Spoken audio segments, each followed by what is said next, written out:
Welcome friends. நாம் இந்த வீடியோவில் மாதுளை செடி ஏர் லேயரிங் விண்பதியம் அப்படி இல்லைனா காற்றுப்பதியம் எப்படி போடுறதுங்கிறத பற்றி இந்த வீடியோவில் பார்க்கலாம். மாதுளை செடியில் 1 to 2 வருஷமான கிளைகளை செலக்ட் பண்ணோம். அது பென்சில் சைஸில் இருக்கணும்.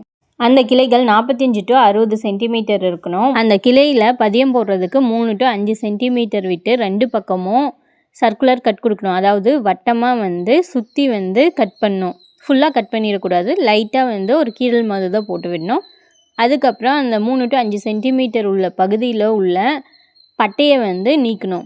நீக்கிட்டு உள்ளே பார்த்தா ஒயிட் கலரில் இருக்கும். அதுதான் கேம்பியம் ரீஜியன். இந்த ஒயிட் கேம்பியம் ரீஜியனில் சீக்கிரம் வேர் விடணும்னா ரூட்டிங் ஹார்மோனான இண்டோல் பியூட்ரிக் ஆசிட் அப்படி இல்லைனா நாப்தலின் அசிட்டிக் ஆசிட் அப்படி இல்லைன்னா இயற்கையாக அலோவேரா கற்றாழையும் தடவி விடலாம். இந்த ரூட்டிங் ஹார்மோன்ஸ் தடவாமையும் நம்ம ஸ்பாக்மம் மாசம்னு சொல்லக்கூடிய நீர்ப்பாசி அப்படி இல்லைன்னா கோகோபிட்டான தேங்காய் நார் அப்படி இல்லைன்னா களிமண்ணோட தேங்காய் நார் கலந்து மண்ணில் தண்ணீர் தெளித்து அந்த மண்ணை அந்த கிளையை சுற்றி வைக்கணும். அதை சுற்றி பாலித்தீன் ஷீட் போட்டு சுற்றிட்டு 2 முனையிலையும் நூல் அப்படி இல்லைன்னா கயிறு போட்டு டைட்டாக கட்டணும். ஈரப்பதம் குறையாமல் பார்த்துக்கணும். ஈரப்பதம் குறைஞ்சிச்சா மண் காஞ்சி வேர்கள் வைக்காது.